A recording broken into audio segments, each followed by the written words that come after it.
Hello everyone, welcome back to my channel that is biology achievers. My name is Simran Singh. I hope कि आप सब लोग अच्छे होंगे, अच्छे से एग्ज़ाम्स की प्रिपरेशन चल रही होगी। एंड आज का जो टॉपिक है, अगर यदि उसकी बात की जाए तो जैसा कि हम देख सकते हैं, यूरिन फॉर्मेशन का जो टॉपिक है उसको हम डिटेल में डिस्कशन करने वाले हैं इस पर्टिकुलर वीडियो में। इससे पहले वाला जो वीडियो था उसमें हमने डिटेल में डिस्कशन किया था ह्यूमन एक्सक्रीटरी सिस्टम के बारे में। अगर यदि वो वीडियो नहीं देखा है तो मेक श्योर कि वो वीडियो ज़रूर देखें, बिकॉज उस वीडियो से हमें ह्यूमन एक्सक्रीटरी सिस्टम जो है उसका एक बेस जो है वो डेवलप होगा और अच्छी खासी इन्फॉर्मेशन भी गिवन है उस पर्टिकुलर वीडियो में। तो मेक श्योर कि वो वीडियो ज़रूर देखें। अगर यदि हम थोड़ा सा प्रीवियस वीडियो के बारे में बात करें कि हमने एक्चुअल में वहाँ पर क्या पढ़ा था, क्या चीज़ें देखी थी, तो ह्यूमन एक्सक्रीटरी सिस्टम का एक ओवरव्यू की अगर बात की जाए तो ह्यूमन एक्सक्रीटरी सिस्टम जो है वो कंसिस्ट करता है पेयर ऑफ किडनी, जैसे कि 2 किडनीज़ जो हैं वो हर एक इंडिविजुअल में प्रेजेंट होती हैं। अब हर एक किडनी से एक ट्यूब जैसा स्ट्रक्चर जो है वो ओरिजिनेट हो रहा था, जिस तरीके से यहाँ पर हम देख सकते हैं कि ये किडनी है और किडनी में ये जो नॉच जैसी रीजन है, यहाँ से इस तरीके से ट्यूब जैसा स्ट्रक्चर जो है ये ओरिजिनेट हो रहा है। तो ये जो ट्यूब जैसा स्ट्रक्चर ओरिजिनेट हो रहा है इसको हम यूरेथ्रा के नाम से जानते हैं। दूसरा किडनी ये है, इससे भी इस तरीके से ट्यूब जैसा स्ट्रक्चर ओरिजिनेट होगा। यूरेथ्रा नहीं, सॉरी, यूरेटर के नाम से जानते हैं। और ये जो यूरेटर है वो यूरिनरी ब्लैडर, इस तरीके से जो यूरिनरी ब्लैडर होता है इसके बैक पार्ट में जाकर कनेक्ट हो जाता है, अटैच हो जाता है। और यूरिनरी ब्लैडर का जो लास्ट पार्ट होता है जिसको हम ओपनिंग भी बोलते हैं, ये होता है एक्चुअल में यूरेथ्रा। ये हो गया यूरेथ्रा, ये हो गया यूरिनरी ब्लैडर, ये हो गया ट्यूब जैसा, लॉन्ग ट्यूब जैसा स्ट्रक्चर यूरेटर, एंड ये क्या है हमारा किडनी। सो किडनी की अपीयरेंस कैसी होती है, क्या मेज़रमेंट होता है, एक एडल्ट ह्यूमन बीइंग में कितनी लेंथ, कितनी विड्थ, कितनी थिकनेस होती है, कितना इसका वेट होता है, ये सारी की सारी चीज़ें हम ऑलरेडी प्रीवियस वीडियो में डिटेल में डिस्कशन कर चुके हैं। मेक श्योर कि वो वीडियो ज़रूर देखें। अब बात की जाए कि जो किडनी है उसके इंटरनल स्ट्रक्चर में अगर बात की जाए तो किडनी की जो स्ट्रक्चरल और फंक्शनल यूनिट होती है जिसको हम नेफ्रॉन के नाम से जानते हैं। तो ये जो नेफ्रॉन होता है ये बहुत इम्पॉर्टेंट होता है। अब अगर यदि नेफ्रॉन की बात की जाए तो इसमें डिफरेंट पार्ट्स जो हैं वो हम ऑलरेडी डिटेल में डिस्कशन कर चुके हैं। जैसे कि इसमें एक रीज़न होती है जिसको हम ग्लोमेरुलस के नाम से जानते हैं, जिसमें ब्लड कैपिलरीज देखने को मिलती हैं। उसके बाद सेकंड पार्ट जो है वो होता है बाउमेन्स कैप्सूल।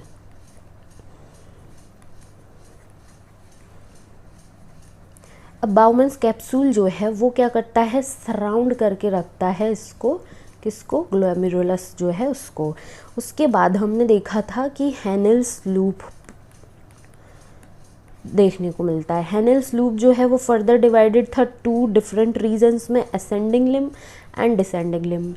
उसके बाद क्या आ जाता है हमारा proximal convoluted tubule. Proximal convoluted tubule के बाद था distal convoluted tubule, and then last part जो था जिसको हम कलेक्टिंग डक्ट के नाम से जानते हैं। सो ये इतनी सारी डिफरेंट रीजन्स देखने को मिलती है, डिफरेंट पार्ट्स होते हैं नेफ्रॉन के। और नेफ्रॉन क्या है, किडनी की स्ट्रक्चरल एंड फंक्शनल यूनिट है। सो ये जो इस नेफ्रॉन है वो हो जाता है बहुत ज़्यादा इम्पॉर्टेंट। अब हमें ये देखना है कि ये जो nephron structural and functional unit है इससे कैसे यूरिन का फॉर्मेशन होता है। सो यूरिन का फॉर्मेशन जो है वो 3 प्रोसेस के थ्रू होता है। सबसे पहले ग्लोमेरुलस वाला जो रीजन है ब्लड कैपिलरीज से मिलकर बना होता है ये, तो इससे ब्लड जो है वो फिल्टर होता है। जो ब्लड कैपिलरीज होती हैं उनमें उनका जो ब्लड प्रेशर होता है वो क्या करता है, जो ब्लड है उसको फिल्टर करता है। प्रेशर क्रिएट होने की वजह से ब्लड जो है वो फिल्टर होता है। सो फर्स्ट प्रोसेस जो होता है यूरिन फॉर्मेशन में, जिसको हम ग्लोमेरुलर फिल्ट्रेशन या फिर अल्ट्रा फिल्ट्रेशन के नाम से जानते हैं। अब ये जो फिल्ट्रेट आता है इसमें बहुत सारे ऐसे यूज़फुल सब्सटेंस होते हैं जिनका रीअब्जॉर्ब होना बहुत ज़रूरी होता है। सो सेकंड प्रोसेस जो होता है यूरिन फॉर्मेशन का, उसको हम रीअब्जॉर्प्शन के नाम से जानते हैं। उसके साथ ही साथ जो टिब्यूलर स्ट्रक्चर है नेफ्रॉन में, जैसे कि proximal convoluted tubule, distal convoluted tubule. तो ये जो टिब्यूलर स्ट्रक्चर होता है इससे कुछ आयंस जैसे कि हाइड्रोजन आयंस, पोटेशियम आयंस, इनका सिक्रीशन होता है। अब ये जो सिक्रीशन होता है ये क्या करता है, बॉडी फ्लूइड जो है उसको बैलेंस करके रखता है, उसकी एसिडिक एंड बेसिक कंटेंट जो है, कंसंट्रेशन जो है उसको मेंटेन करके रखता है। सो टिब्यूलर सिक्रीशन जो है थर्ड प्रोसेस हो जाता है यूरिन फॉर्मेशन का। सो इस तरीके से ये तीनों प्रोसेस जो हैं वो बहुत ज़्यादा इम्पॉर्टेंट होते हैं यूरिन फॉर्मेशन के प्रोसेस में। सो स्टार्ट करते हैं one by one. Ultra filtration में क्या होता है, रीअब्जॉर्प्शन में क्या होता है, एंड टिब्यूलर सिक्रीशन जो है उसमें क्या होता है।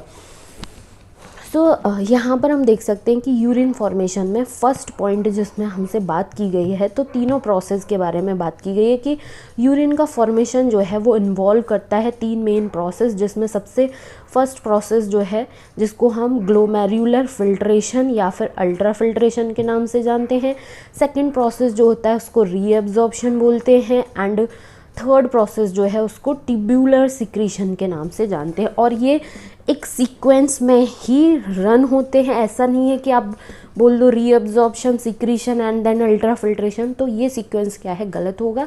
सबसे पहले ultrafiltration, reabsorption and then tubular secretion. अब ये तीनों प्रोसेस जो हैं वो नेफ्रॉन के डिफरेंट पार्ट्स में प्रेजेंट होते हैं, रन होते हैं, ठीक है। सो सबसे पहला जो प्रोसेस है जिसको हम ग्लोमेरुलर फिल्ट्रेशन या फिर अल्ट्रा फिल्ट्रेशन के नाम से जानते हैं, बोल रहे हैं, तो इसमें क्या होता है। So the first step in urine formation का ये फर्स्ट स्टेप है, is the filtration of blood.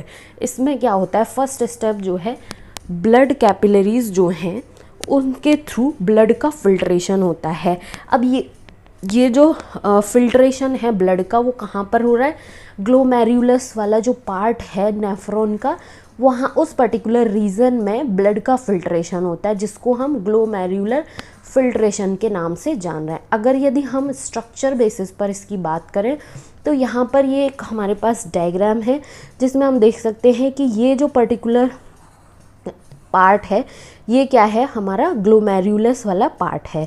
अब ग्लोमेरुलस वाला जो ये जो पार्ट है इसमें ब्लड का फिल्ट्रेशन होगा।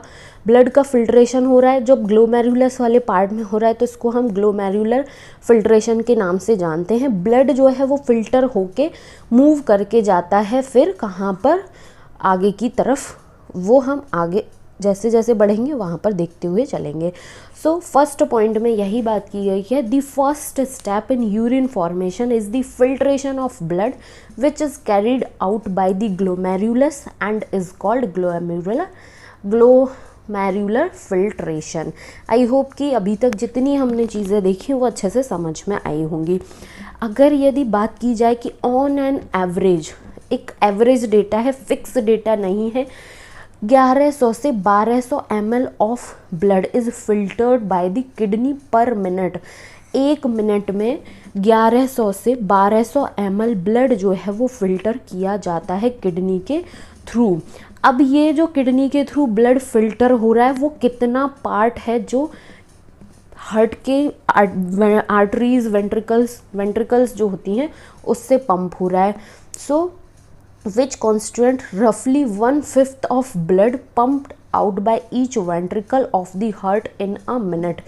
कहने का मतलब ये हो गया कि जो हमारी हार्ट वेंट्रिकल्स हैं वो एक मिनट में जितना ब्लड पंप करती हैं उसका 1/5 पार्ट जो है किडनी एक मिनट में फ़िल्टर करती हैं, जो कि होता है 1100 से 1200 ml। सो इस तरीके से एक एवरेज डेटा देख सकते हैं कि एक मिनट में ब्लड की जो पंपिंग है हार्ट के थ्रू वो कितनी है।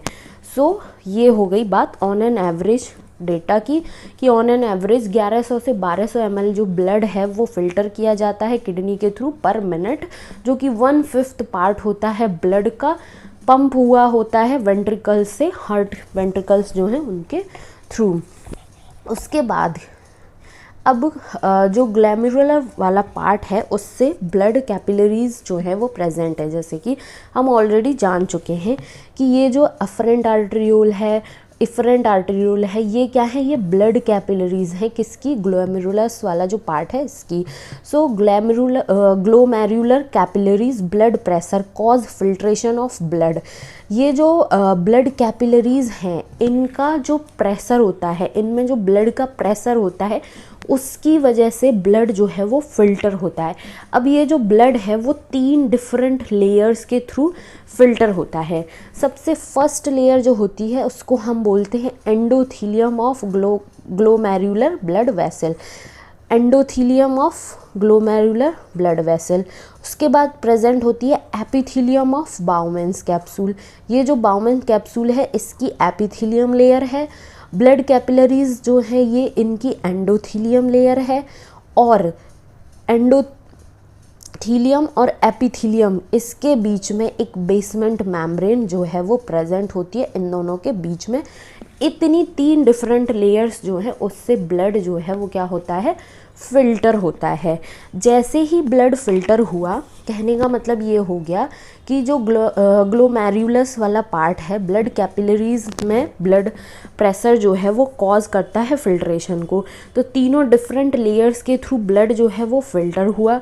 तो जो ब्लड फिल्टर होता है उसके बाद जो हमें लिक्विड कंटेंट जो मिल रहा है, दैट मीन्स कि ब्लड फिल्टर होने के बाद जो हमें मिल रहा है उसको हम बोलते हैं glomerular filtrate.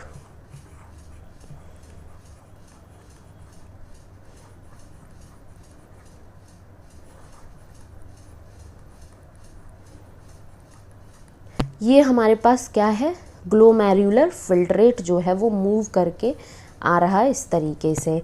So the epithelial cells of Bowman's capsule.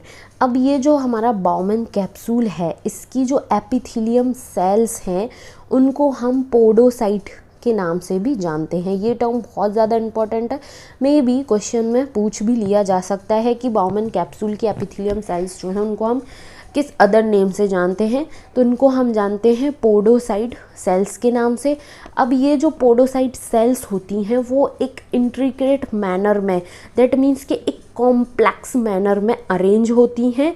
कहाँ पर, एंडोथीलियम जो लेयर है ग्लोमेरुलर ब्लड वेसल्स की उन पर।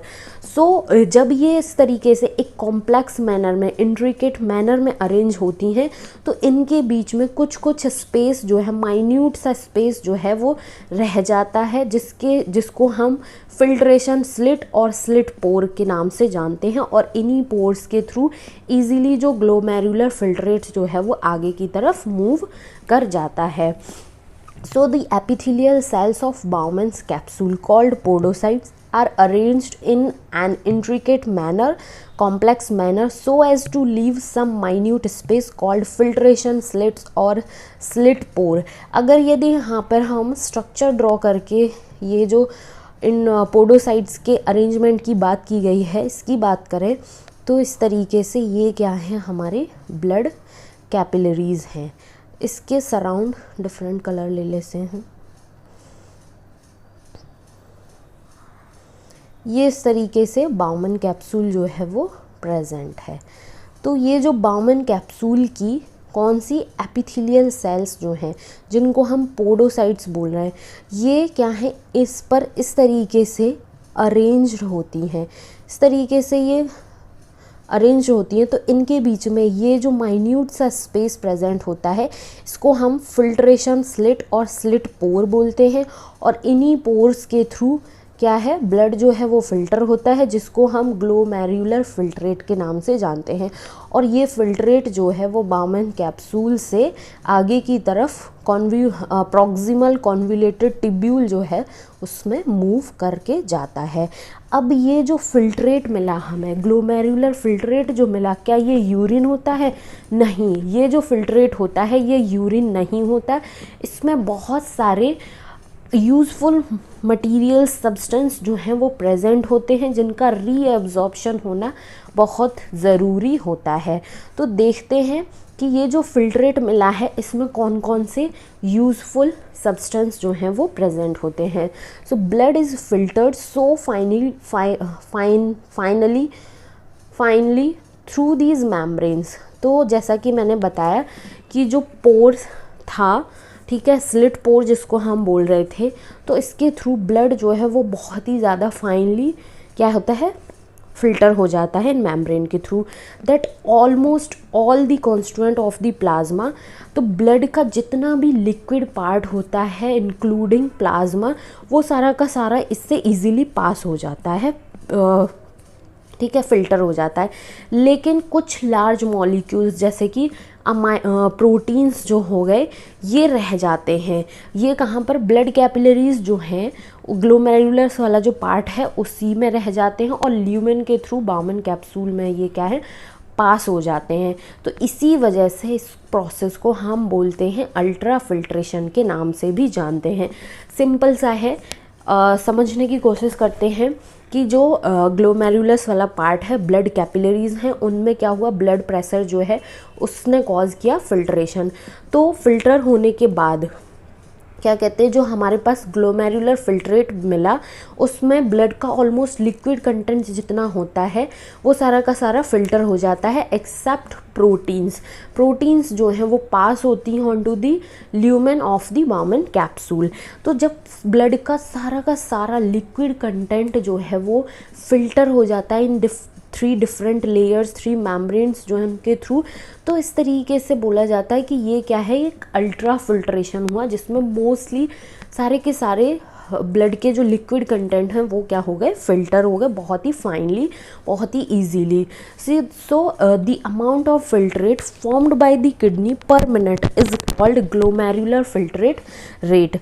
1 मिनट में किडनी के थ्रू जो फिल्ट्रेट का अमाउंट हमें मिलता है उसको हम ग्लोमेरुलर फिल्ट्रेट रेट GFR के नाम से जानते हैं। GFR in a healthy individual is approximately 125 ml पर minute, that is 180 litres per day. अब ये जो वॉल्यूम है, एक हेल्दी इंडिविजुअल की बात की गई है कि जो फिल्ट्रेट है, ठीक है, जो फिल्ट्रेट हमें मिल रहा है, किडनी से फिल्टर हो रहा है पर मिनट, वो कितना है, 125 ml पर मिनट। पर पूरे दिन की 24 आवर्स की बात की जाए तो 180 लीटर हो जाता है। लेकिन इसको कंफ्यूज नहीं होना है यूरिन के साथ में, क्योंकि ये जो फिल्ट्रेट है इसमें बहुत सारे यूज़फुल सब्सटेंस हैं जिनका रीएब्जॉर्प्शन होना बहुत ज़रूरी है। तो ये जो फिल्ट्रेट है जिसको हम बोल रहे हैं कि पर डे में 180 लीटर है, इसका 99% जो होता है वो रीएब्जॉर्ब हो जाता है और ऑलमोस्ट 1.5 से 2 लीटर जो है पर डे में यूरिन पास होता है। सो ये डेटा जो है इस तरीके से, इसको यूरिन के साथ कंफ्यूज नहीं होना है, क्योंकि जो हमारे पास फिल्ट्रेट मिल रहा है, ग्लोमेरुलर फिल्ट्रेट जिसको बोल रहे हैं, वो यूरिन नहीं होता है, उसमें बहुत सारे यूज़फुल सब्सटेंस ऑलरेडी प्रेजेंट होते हैं जिनका रीअब्जॉर्प्शन होना बहुत ज़रूरी है। सो रीअब्जॉर्प्शन के प्रोसेस की तरफ मूव करते हैं। अगर यदि यहाँ पर बात की जाए रीअब्जॉर्प्शन की, so the glomerular filtrate entering the renal tubule is not urine. यहाँ पर साफ साफ लिखा हुआ है कि जो ग्लोमेरुलर फिल्ट्रेट है जो कि रीनल ट्यूब्यूल में एंटर करता है, प्रॉक्सिमल कॉन्वोल्यूटेड ट्यूब्यूल में एंटर करता है, वो हमारा यूरिन नहीं होता है। इसमें भी बहुत सारे यूज़फुल मटेरियल सब्सटेंस हैं जिनका रीअब्जॉर्प्शन होना बहुत ज़रूरी है। सो 99% जो मटेरियल्स है वो रीअब्जॉर्ब हो जाता है। It is an extremely dilute solution containing a lot of useful materials including glucose, some salt such as those of sodium. Glucose होता है, कुछ सॉल्ट होते हैं जैसे कि सोडियम हो गया, और अच्छा खासा अमाउंट होता है वाटर का। As a filtrate passes down the tubule, much of the water is reabsorb together with the useful substance. जैसे जैसे ये फिल्ट्रेट जो है ट्यूब्यूल जो है उसमें नीचे की तरफ पास होता जाता है, तो उसमें जितना भी वाटर कंटेंट होता है वो ज़्यादा से ज़्यादा रीअब्जॉर्ब हो जाता है, और वाटर के साथ साथ यूजफुल सब्सटेंस भी रीएब्जॉर्ब हो जाते हैं। ठीक है, a comparison of the volume of the filtrate formed per day. जैसा कि अभी हम जान चुके कि एक दिन में 180 लीटर फिल्ट्रेट जो है वो हमें मिलता है। दैट मीन्स कि 24 आवर्स की अगर बात की जाए तो 24 आवर्स में 180 लीटर फिल्ट्रेट जो है वो मिल रहा है with that of the urine released. अब इसमें से ये जो 180 लीटर पर डे फिल्ट्रेट हमें मिल रहा है, इसका 99% क्या है, रीअब्जॉर्ब हो जाता है। 99% रीअब्जॉर्ब होने के बाद जो 10% बचता है, जिसमें ऑन एन एवरेज 1.5 लीटर से 2 लीटर तक यूरिन जो है वो होता है, जो कि रिलीज हो जाता है। सो इस तरीके से यहाँ पर ये कॉन्सेप्ट बहुत अच्छे से क्लियर करना है कि जो फिल्ट्रेट है, एक ही कॉन्सेप्ट माइंड में रखना है कि फिल्ट्रेट जो है वो यूरिन नहीं होता है। वो जो फिल्ट्रेट है उसका 99% रीअब्जॉर्ब होता है, रिमेनिंग जो पार्ट होता है वो क्या होता है, वो होता है यूरिन, जो कि रिलीज्ड हो जाता है। Suggest that nearly 99% of filtrate has to be reabsorb by the renal tubule. I hope कि ये कॉन्सेप्ट जो है अच्छे से क्लियर हुआ होगा। फिर भी अगर कोई डाउट है तो प्लीज़ कमेंट सेशन में ज़रूर कमेंट करें, अदरवाइज़ वीडियो जो है उसको रिपीटेड मोड पर देखें। एंड कंटेंट हेल्पफुल रहता है तो प्लीज़ चैनल को ज़रूर सब्सक्राइब करें, वीडियो को लाइक करें और अपने फ्रेंड्स के साथ भी ज़रूर शेयर करें। उसके बाद आता है tubular epithelial cells in different segment of nephron perform this either by active और पैसिव मैकेनिज्म। अब कहने का मतलब ये हो गया कि जो ट्यूब्यूल वाला पार्ट है, तो ट्यूब्यूल की एपिथेलियल सेल्स, ठीक है, डिफरेंट सेगमेंट ऑफ नेफ्रॉन, जैसे कि हम शुरू से ही जान चुके हैं कि यूरिन फॉर्मेशन में जो 3 डिफरेंट प्रोसेस हैं, ultra filtration, reabsorption, tubular secretion, ये नेफ्रॉन के डिफरेंट सेगमेंट में हो रहे हैं। तो ट्यूब्यूलर एपिथेलियल सेल्स जो हैं डिफरेंट सेगमेंट ऑफ नेफ्रॉन के डिफरेंट सेगमेंट में रीअब्जॉर्प्शन के प्रोसेस को एक्टिव मैकेनिज्म या फिर पैसिव मैकेनिज्म के थ्रू डन करती हैं। कहने का मतलब ये हो गया कि जो रीअब्जॉर्प्शन है, कुछ ऐसे सब्सटेंस, कुछ ऐसे मॉलिक्यूल्स हैं जो कि एक्टिव प्रोसेस के थ्रू रीअब्जॉर्ब होते हैं, कुछ ऐसे मॉलिक्यूल्स, कुछ ऐसे सब्सटेंस हैं जो पैसिव मैकेनिज्म के थ्रू रीअब्जॉर्ब होते हैं। अब इसमें कौन कौन से ऐसे मॉलिक्यूल्स, आयन, सब्सटेंस हैं जो एक्टिव पैसिव मैकेनिज्म के थ्रू हो रहे हैं और ऐसे कौन से हैं जो पैसिव मैकेनिज्म के थ्रू हो रहे हैं, उनको हम 1 by 1 डिटेल में डिस्कशन देख लेते हैं। So for example, substance like glucose, amino acid, sodium ion etc. in the filtrate are reabsorbed actively। ये सारे के सारे जो हैं वो एक्टिव मैकेनिज्म, एक्टिव ट्रांसपोर्ट के थ्रू रीअब्जॉर्ब होते हैं। कौन सा? Glucose, amino acid, sodium ion. जबकि जो नाइट्रोजिनस वेस्ट हैं, अब नाइट्रोजिनस वेस्ट कौन से हैं? जैसे कि अमोनिया, जो कि अमोनियम आयन की फॉर्म में होता है, उसके बाद यूरिया, यूरिक एसिड, ये सारे के सारे तीनों क्या होते हैं? नाइट्रोजिनस वेस्ट होते हैं। तो जो नाइट्रोजिनस वेस्ट हैं वो कैसे रीअब्जॉर्ब होते हैं, कैसे एब्जॉर्ब होते हैं? पैसिव ट्रांसपोर्ट के थ्रू। तो ये वाला जो पर्टिकुलर पॉइंट है ये बहुत ज़्यादा इम्पॉर्टेंट है। अगर क्वेश्चन पेपर में पूछा भी जाता है कि रीअब्जॉर्प्शन के प्रोसेस में ऐसे कौन से आयंस, मॉलिक्यूल्स हैं जो एक्टिव मैकेनिज्म के थ्रू रीअब्जॉर्ब होते हैं, तो उसमें से आ जाता है glucose, amino acid, sodium ion. और ऐसा कौन सा सब्सटेंस, कौन सा मॉलिक्यूल है जो पैसिव ट्रांसपोर्ट के साथ रीअब्जॉर्ब होता है, तो उसमें आ जाते हैं हमारे नाइट्रोजिनस वेस्ट, और उसके साथ साथ वाटर जो है वो पैसिव ट्रांसपोर्ट के थ्रू रीअब्जॉर्ब होता है।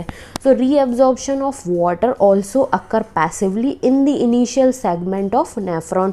नेफ्रॉन के जो इनिशियल सेगमेंट हैं वहाँ पर पैसिव ट्रांसपोर्ट, पैसिव मैकेनिज्म के थ्रू वाटर का रीअब्जॉर्प्शन देखने को मिलता है। सो इस तरीके से जो हमारे पास ग्लोमेरुलर फिल्ट्रेट था, जिसमें यूज़फुल सब्सटेंस मटेरियल्स थे, उसमें से 99% जो है रीअब्जॉर्ब होते हैं। तो वो एक्टिव और पैसिव मैकेनिज्म के थ्रू होते हैं, वो हमने विद एग्जांपल देख लिया। आई होप कि ये अभी तक का जितना यूरिन फॉर्मेशन के 2 प्रोसेस हैं वो अच्छे से समझ में आए होंगे। अब आता है हमारा थर्ड वन प्रोसेस, जिसको हम ट्यूब्यूलर सिक्रीशन के नाम से जानते हैं। अब इसमें क्या होता है? ड्यूरिंग यूरिन फॉर्मेशन के टाइम में क्या होता है? ट्यूब्यूलर सेल्स, जो ट्यूब्यूलर सेल्स हैं वो क्या करती हैं? सिक्रीट करती हैं substance like hydrogen ions, potassium and ammonia in the filtrate. Filtrate जो है उसमें ये ट्यूब्यूलर सेल्स जो हैं वो hydrogen ion, potassium ion, ammonia जो है उसको सिक्रीट करती हैं। ट्यूब्यूलर सिक्रीशन जो है, ये जो सिक्रीशन है सब्सटेंस का, ये बहुत ज़्यादा इम्पॉर्टेंट रोल प्ले करता है यूरिन के फॉर्मेशन में। क्यों? क्योंकि ये हेल्प करता है maintaining the ionic, acidic and basic balance. जो आयनिक बैलेंस है उसको मेंटेन करने का काम करता है। बॉडी फ्लूइड में जो आयनिक, दैट मीन्स कि एसिड बेस की जो कंसंट्रेशन है, आयनिक बैलेंस जो है उसको मेंटेन करने का काम कौन करता है? जो ट्यूब्यूलर सिक्रीशन है, जैसे कि हाइड्रोजन आयंस हो गया, पोटेशियम हो गया, अमोनिया हो गया। ये अब क्या होता है, तो हमारे माइंड में एक क्वेरी सी आती है, क्वेश्चन आता है कि भाई यूरिन क्या है? तो फिल्ट्रेट जो बच जाता है रीएब्जॉर्प्शन और ट्यूब्यूलर सिक्रीशन के बाद में, रीएब्जॉर्प्शन हुआ, ट्यूब्यूलर सिक्रीशन हुआ, इसके बाद में जो फिल्ट्रेट, जो लिक्विड कंटेंट बच जाता है उसको हम बोलते हैं यूरिन। सो आई होप कि यूरिन फॉर्मेशन जो है उसका पूरा का पूरा कॉन्सेप्ट अच्छे से समझ में आया होगा। फिर भी अगर यदि कोई क्वेरी रहती है, कोई डाउट रहता है, तो प्लीज़ कमेंट सेक्शन में ज़रूर कमेंट करें एंड वीडियो को लाइक भी करें, शेयर भी करें और चैनल को प्लीज़ सब्सक्राइब ज़रूर करें, अपने फ्रेंड्स के साथ भी शेयर करें। Thank you so much for watching.